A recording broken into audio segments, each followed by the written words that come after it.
प्रार्थना के विषय में मैं बात करना चाहता हूं। आप सभी को प्रार्थना की जरूरत है, आपको करने की भी जरूरत है, दूसरों के सहयोग की भी जरूरत है। ठीक है, पहली बात है विश्वास करना, और विश्वास से उद्धार पा लिया, यानी कि जो पाप की मौत की सजा थी उससे छुटकारा मिल गया है। किससे? विश्वास के द्वारा। ठीक है, हमारा उद्धार हो गया, छुड़ा दिया है, छुटकारा मिल गया है। लेकिन अब हमें विश्वास को बनाए रखने के लिए हमें सबसे पहला क्या काम करना होता है? विश्वास के बाद प्रार्थनाओं की जरूरत पड़ती है। समझ रहे हैं? आप जब नए बच्चे के समान होते हैं तो आप दूसरों से भी बोलते हैं, विश्वासियों से, पासवान से भी प्रार्थना के लिए बोलते हैं, और आपको एक उम्मीद सी बनी रहती है कि यदि प्रार्थना की जाएगी तो मेरे जीवन में प्रभु का काम होगा। और होता भी है, क्योंकि आपका विश्वास होता है। आपका विश्वास, वो परमेश्वर का जन है, वो परमेश्वर की बेटी है, इसीलिए आप उनसे विश्वास के द्वारा जो प्रार्थनाएं कराते हैं, वो आपका विश्वास उनके लफ्जों से जो परमेश्वर से प्रार्थना की जाती है काम कर जाती है, और आपको प्रभु आनंद से लगता है, क्योंकि आपने प्रार्थना की है या करवाई है, और आपके जीवन में उस समाधान प्रभु ने दिया है। आज हम प्रार्थना के विषय में थोड़ा सा जानेंगे। यदि हमें प्रार्थनाओं का उत्तर नहीं मिल रहा है तो उसके कारण हो सकते हैं। पहली बात तो हमारा जो है विश्वास वैसा नहीं है, हम अविश्वासी जैसे होकर प्रार्थना संदेह करने वाले हो सकते हैं कि हमारा पूरा विश्वास प्रभु पे नहीं है। पहला कारण तो ये हो सकता है। दूसरा कारण ये है कि हमारा जीवन पाप में हो सकता है, कि हमारे जीवन में बहुत से पापों को हम छोड़ना नहीं चाहते और प्रार्थना से उत्तर पाना चाहते, ये भी हो सकता है। और तीसरी बात क्या है?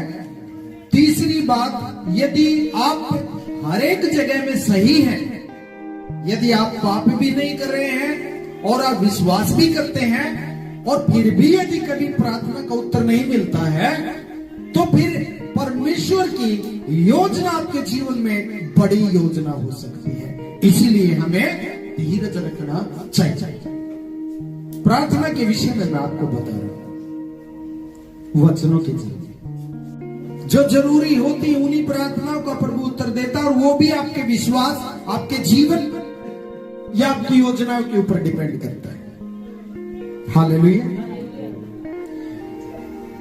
आप भी मेरे लिए प्रार्थना करते हैं, पक्का? इसीलिए मैं भी कुछ कर पाता हूं मसीह के। मैं भी यीशु मसीह के काम को तभी कर पाता हूं आपके बीच में, परमेश्वर के लिए, आप लोगों के लिए, जब आप मिलकर दुआ करते हैं। कई बार क्या होता है कि हमें प्रार्थनाओं की एक दूसरे की जरूरत होती है। पिछली बार हमने पढ़ा था पतरस के लिए जब प्रार्थना की जा रही थी तो क्या हो रहा था? जेल में से बाहर स्वर्गदूत आया और जेल में से इसको बाहर किया। किसकी प्रार्थनाओं से? विश्वासियों की कलीसिया की। जब कोई बीमार होता है तो क्या घुटने टेक लेता हो? नहीं टेकते, वो खाट में ही पड़ा पड़ा बेचारा पुकारता, जैसे हिजकिय्याह राजा ने पुकारा, लेटे लेटे ही दीवार की तरफ मुंह करके रोता रहा। बीमार होता है तो लेटकर भी प्रार्थना करते हैं, बैठकर प्रार्थना कर सकते हैं। आप यदि घुटने आपके नहीं दुखते तो आप घुटने भी टेक कर प्रार्थना कर लेते हैं। कई बार तो दुखते रहते फिर भी कुछ समय बिताते हैं घुटने टेक कर, यानी कि हम अपने आप को समर्पण करते। घुटने टेकना, तू कुछ नहीं है, जिसके सामने तू बोल रहा है उसके साथ। समझ रहे? कई बार चलते चलते हम जल्दबाजी में होते हैं, समय नहीं निकाल पाते, तो क्या करते हैं? रास्ते में भी हम ट्रेन में बैठे जैसे आंखें बंद की और लोग अपनी मस्ती में बात कर रहे हैं, हम प्रार्थना कर रहे हैं मने मन। अपने काम पे भी काम करते हुए, रसोई में भी, या भाई लोग जब बाहर जाते हैं तो उनको ड्यूटी करने वाले या बिजनेस करने वालों को ज्यादा समय नहीं मिलता, वो अपने काम में ही ध्यान रख के परमेश्वर के अंदर ही अंदर पुकारते रहते हैं। आत्मा में। हालेलुया। कई प्रकार से प्रार्थनाएं होती है, लेटते, चलते, बैठते, उठते, खाते, पीते, धन्यवाद के साथ प्रार्थनाएं करते रहते हैं। और कई तरीकों से प्रार्थनाएं होती हैं। जब दुखों में होते हैं तो दुखी मन से प्रार्थना करते हैं, आनंदित होते हैं तो धन्यवाद के साथ, चिल्लाने के द्वारा। जब दुख में होते हैं, परमेश्वर मेरा उद्धार करने वाला कहां है, मुझे छुड़ा, जैसे अभी भजन संहिता में हमने पढ़ा था, दोहाई देकर कि तेरे दास के अपराधों को मिटा दे, मैंने तेरे विरुद्ध में पाप किया है। हालेलुया।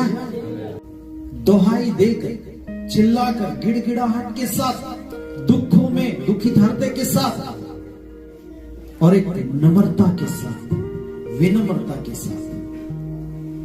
कई स्वभाव से हम प्रार्थना करते हैं, कई तरीकों से हम प्रार्थना करते हैं, लेकिन फिर भी कई बार क्या होता है कि हमारी कई बार प्रार्थनाएं ऐसा लगता जैसे सुनी नहीं गई, और कई बार तुरंत भी जवाब मिल जाता है। मैंने 3 बातें बताई है ना। कई बार अविश्वास भी कारण हो सकता है प्रार्थना का जवाब ना मिलना। दूसरा कारण हमारी पाप में स्थिति हो सकती है जिसको हम छोड़ नहीं रहे हैं और प्रार्थना का उत्तर नहीं मिल पाता। तीसरी बात, आप सही हैं, विश्वास में मजबूत है, आपकी कहीं पाप में कोई आप नहीं जीवन व्यतीत कर रहे, तो इसका मतलब प्रभु आपको कुछ बड़ा आपके जीवन में सोच रखा है प्रभु ने, इसलिए धीरज हमें रखना चाहिए। तो मेरे प्रिय भाई बहनों, ये तो प्रार्थना के प्रकार, तरीके और उन चीजों को मैं आपको बता रहा था, लेकिन अब हमें जरूरत पड़ती है प्रार्थना की, उस बात को हम वचन में क्या करेंगे, पढ़ेंगे। देखिए, अंत में है भाइयों, हमारे लिए प्रार्थना किया करो कि प्रभु का वचन ऐसा शीघ्र फैले और महिमा पाए जैसा तुम में हुआ।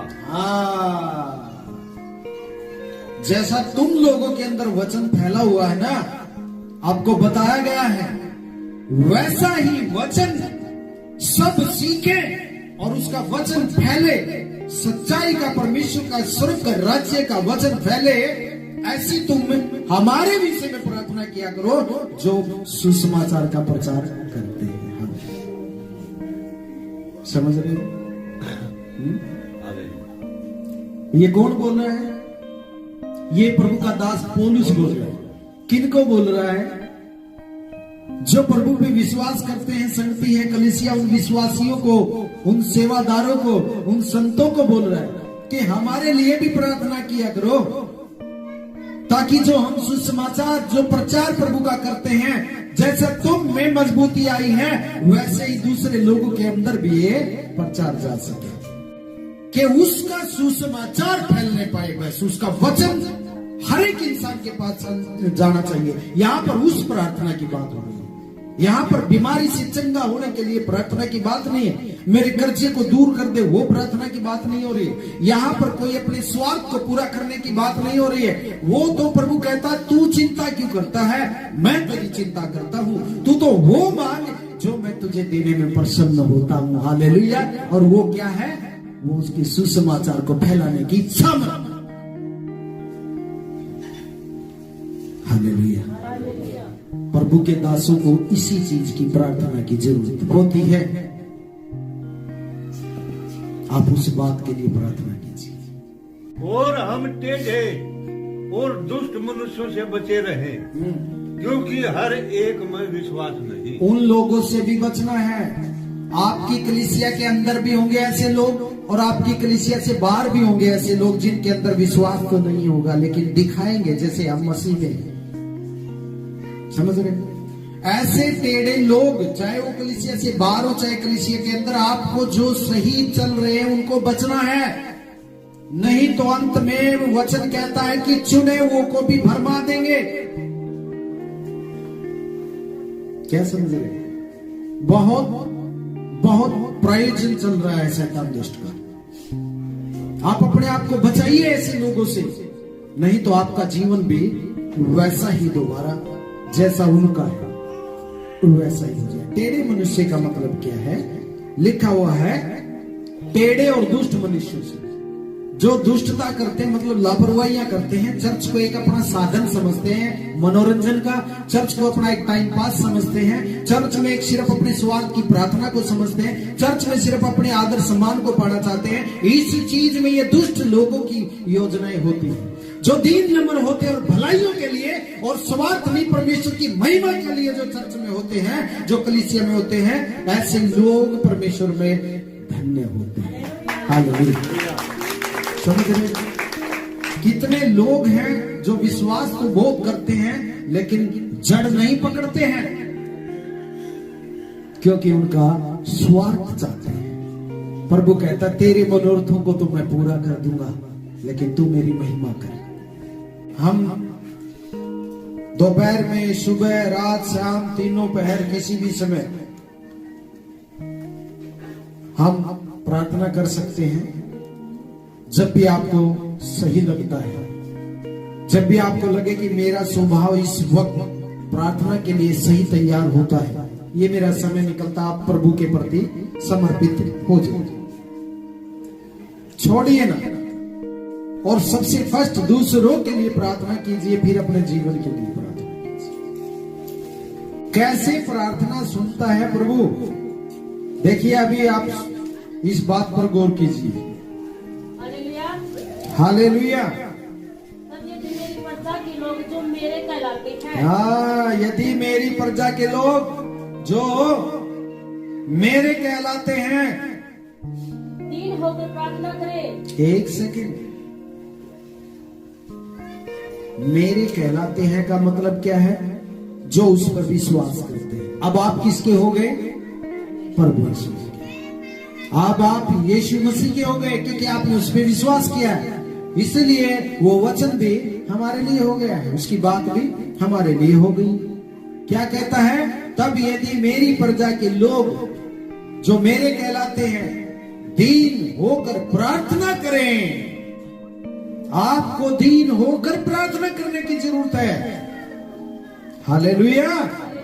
जब आप प्रार्थना करते हैं तो आपको दीन होना है। किसी के प्रति क्रोध की भावना उसको छोड़ना आपको। यदि आपके मन में कोई बुराई है, क्या कहता है कि उसको छोड़ना है। जिस समय आप प्रार्थना करते हैं, आप अपने संघर्ष से पाप को दूर नहीं कर सकते। आप जब प्रार्थना करते हैं उस समय यदि आप दीन हो जाते हैं तो आपके जीवन से पाप अपने आप परमेश्वर पवित्र आत्मा के द्वारा दूर कर देगा। हालेलुया। समझ रहे हैं? क्योंकि आपने विश्वास किस पे कर लिया है? जो क्षमा कर सकता है, जो पापों को धो सकता है। आगे, दीन होकर प्रार्थना करें और मेरे दर्शन के खोजी होकर अपनी बुरी चाल से फिरे। हाँ, मेरे दर्शन के खोजी होकर, कि मैं क्या चाहता हूँ, परमेश्वर क्या चाहता है, उस चीज को समझने के लिए उसकी खोज में, और अपनी बुरी चाल, यदि बुरी को हमारे अंदर बुराइयां हैं, उस चाल से मन बदलकर, हाँ, तो मैं स्वर्ग में से सुनकर उनका पाप क्षमा करूंगा। हाँ, स्वर्ग में से सुनकर उनका क्या करूंगा? पाप। कितनी बड़ी बात है? हमें क्या करना होगा? हमें दीन होना होगा प्रार्थना करने के लिए। समझ रहे हैं पहले पॉइंट? दूसरी बात अपनी यदि कोई बुरी सोच, बुरी चाल है, उसको प्रभु के सामने, प्रभु मुझे बचाइए, छुड़ाइए, मैं इस बीमारी से, वो बुराई से अलग होना चाहता हूं। आपकी महिमा के लिए मुझे अलग कर। ऐसी कोई भी बुराई, बीमारी नहीं है जो परमेश्वर उसको दूर ना कर सके। हमारा मन दीन होना चाहिए प्रार्थना जब हम करते हैं। और तीसरी बात क्या कहता है? कि मेरे दर्शन के खोजी होकर, यानी कि मुझे ढूंढे, मेरी बात को समझे कि उस पिता की क्या इच्छा है। हालेलुया।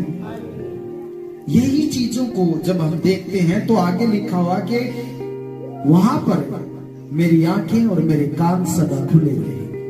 आपके ऊपर परमेश्वर के कान आपकी विनतियों को सुनने के लिए तैयार रहेंगे।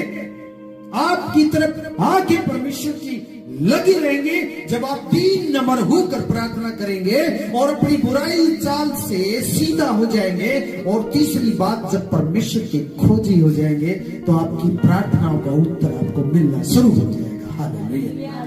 ये तरीके और प्रकार हैं कि किस प्रकार से परमेश्वर प्रार्थना सुनता है, किस प्रकार के लोगों की ओर परमेश्वर देखता है, जो अपने मन को फिरा लेते हैं, जो उसकी खोज में लग जाते हैं, और जो 3 नंबर हो जाते हैं। समझ रहे? अब आगे, और उनके देश को जो काटो कर दूंगा। हाँ, फिर आपके जीवन को बेस्ट कर देगा परमेश्वर। जो का तो जैसा आपको सही इंसान होना चाहिए वैसा परमेश्वर आपको बना देगा। हालेलुया। समझ रहे हैं? ये चीज जरूरी होना आपके जीवन में, तभी आप समझना कि मेरी प्रार्थनाओं का उत्तर मिलेगा, और पक्का मिलेगा।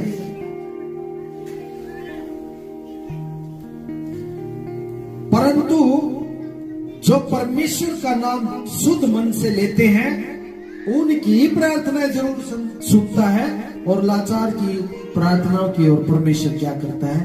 मुंह करता है। जब कोई लाचार होता है ना, परमेश्वर के सामने जब 3 नंबर हो जाता है, कोई भी रास्ता नजर नहीं आता, कोई इंसान उसका सहयोग नहीं करता है, उसको कोई भी उपाय काम नहीं करता है। ऐसे ऐसे बहुत लाचार लोग हैं दुनिया के अंदर। प्रभु कहता है जब वो शुद्ध मन से 3 नंबर होकर मुझे पुकारते हैं, तो परमेश्वर उस लाचार व्यक्ति की ओर, उस लाचार बेटी की ओर क्या करता है? मुंह करता है। हालेलुया। उसे देखता है। प्रार्थनाएं क्या चीज है आप समझ नहीं सकते। हम प्रार्थनाएं किस बात के लिए करते हैं, हम प्रार्थनाएं किस विषय के लिए करते हैं, कितनी देर करते हैं, ये सब उस पे आधारित है जो आपका स्वभाव है। यदि स्वभाव सही नहीं है तो फिर प्रार्थनाएं भी घृणित हो जाती हैं। वचन के अंदर लिखा हुआ है, जो व्यवस्था सुनने से मानने से मुंह मोड़ लेता है उसकी प्रार्थनाएं भी परमेश्वर के सामने क्या होती हैं? घृणित। मतलब उसकी बात को नहीं मानते हैं, उनकी प्रार्थनाएं स्वर्ग में घृणित होती है। लेकिन जो पवित्र लोग होते हैं उन लोगों की प्रार्थनाएं परमेश्वर के स्वर्ग में सुगंधित धूप जैसे जलाई जाती है, वैसे एक वेदी पे पहुंचती है परमेश्वर के साथ। समझ रहे? आपकी प्रार्थनाएं कैसी होनी चाहिए, किस स्वभाव से होनी चाहिए, किस प्रकार से होनी चाहिए? शरीर के डांस को नहीं देखता प्रभु, आपके मन को देखता है। हाँ, कि आपका मन दीन है कि नहीं, आप नम्र है कि नहीं।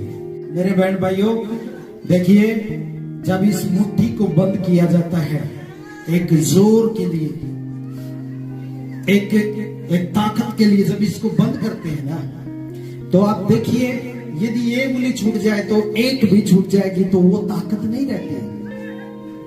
क्या रहेगी? एक बार बंद करके देखिए, सबके सब कीजिए, पूरा पूरा मुक्का पकड़िए, ऐसे तैयार कीजिए, ऐसे जोर से, और इस उंगली को हटाइए, फिर करिए, नहीं होगा। या इसको हटा लीजिए, वो तो जाएगी बंद, लेकिन वो जोर नहीं है। या इसको हटा लीजिए, ये इतनी ताकत नहीं पकड़ पाएंगे जो इनको मजबूत, इन सभी के लिए मजबूत कर देता है। आप ये हैं जो इसको मजबूत करते हैं। हालेलुया। मतलब क्या है? पौलुस भी ये दर्शाना चाहता है कि तुम्हारी विनतियों के बिना मैं तुम्हारे बीच में, लोगों के बीच में प्रचार नहीं कर सकता उस सामर्थ्य के द्वारा, और ना ही परमेश्वर के मंसूबे को पूरा कर सकता हूं जब तक आप प्रार्थना नहीं करेंगे। हालेलुया। जब उसने पुस्तक ले ली तो वे चारों प्राणी और 24 प्राचीन उस मेमने के सामने गिर पड़े। उनमें से हर एक के हाथ में वीणा और धूप, जो पवित्र लोगों की प्रार्थनाएं हैं, से भरे हुए सोने के कटोरे थे। आपकी प्रार्थनाएं समझ रहे हैं क्या? जो पवित्र हृदय से प्रार्थनाएं करते हैं ना, परमेश्वर के सामने रखी जाती है। क्या समझ रहे हैं? लेकिन मन ही शुद्ध नहीं है तो फिर वहां अशुद्ध चीज का काम क्या है?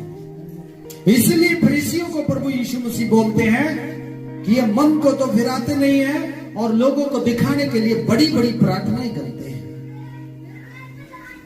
हालेलुया। बहुत बड़े भाषण से बढ़िया दो किसी के काम की बात बोल दीजिए, वो ठीक है। जिससे किसी की दो बातों से भलाई होती है तो 100 बातें बकवास की छोड़ के 2 ही बता दीजिए या 2 ही ग्रहण कर लीजिए, उसमें ही भी भलाई। समझ रहे हैं? तो परमेश्वर कैसे लोगों को पवित्र कौन माने जाते हैं? जो परमेश्वर की बातों के चलाए चलते हैं, जो उसकी आज्ञाओं को मानने वाले लोग वो पवित्र हैं। जिन्होंने विश्वास कर लिया, प्रभु मैं मेरा मुझ में कुछ नहीं, जो भी है तुझसे मुझे मिलता है। हालेलुया। और जो दूसरों के लिए प्रार्थनाएं करते हैं, इसलिए पौलुस फोकस करता है कलीसिया कि मैं अकेला भाई नहीं लड़ सकता, आप मेरे साथ प्रार्थना करें मेरे लिए। और एक जगह कहता है कि मेरी सहायता करें प्रार्थना करने के लिए। टेढ़े जो लोग होते हैं, जो सीधे होने का नाम नहीं लेते, जो वचन से भी नहीं सुधरते हैं, उनको कोई मशीन सुधार नहीं सकती। उनको प्रभु ने बनाया ही ऐसा है कि वो टेढ़े ही रहे। हाँ, लेकिन जो दीन होते हैं उनकी पवित्र प्रार्थनाएं स्वर्ग में परमेश्वर से। मैं तो आज आपको बता रहा हूं, मुझसे तो 2000 साल पहले पौलुस लिख के चला गया इस बात को कि हमारे लिए प्रार्थना किया और टेढ़े और दुष्ट लोगों से अलग रहा। कोई काम नहीं, शकल देख के काम ना करो, परमेश्वर के वचन और आज्ञा में चलना। वह भगत था जी, और अपने सारे घराने समेत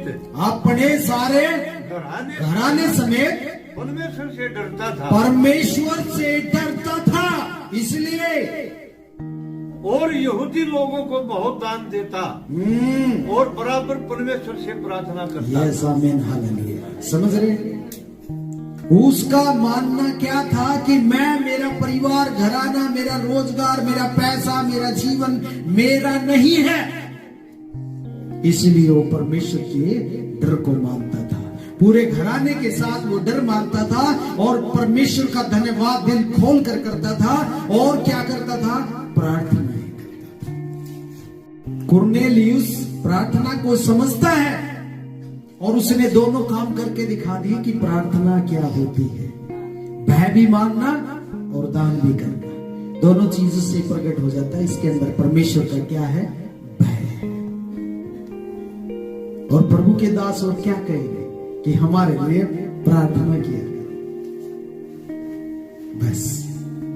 क्योंकि और कुछ नहीं तो कम से कम प्रार्थना तो कर दिया, जिससे मैं तुम्हारे बीच में तुम्हारी भलाई के लिए, परमेश्वर की महिमा के लिए हम हियाव से परमेश्वर का वचन सुन सकें। हे मेरे प्रिय बालकों, अपनी जीभ से ही बोलकर नहीं, अपने हाथों से भी प्रभु की सेवा करो। समझ रहे?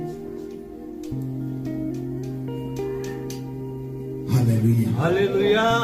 प्रार्थना का विषय, प्रार्थना क्या है? आपका एक काम भी है, आपकी सेवा भी है।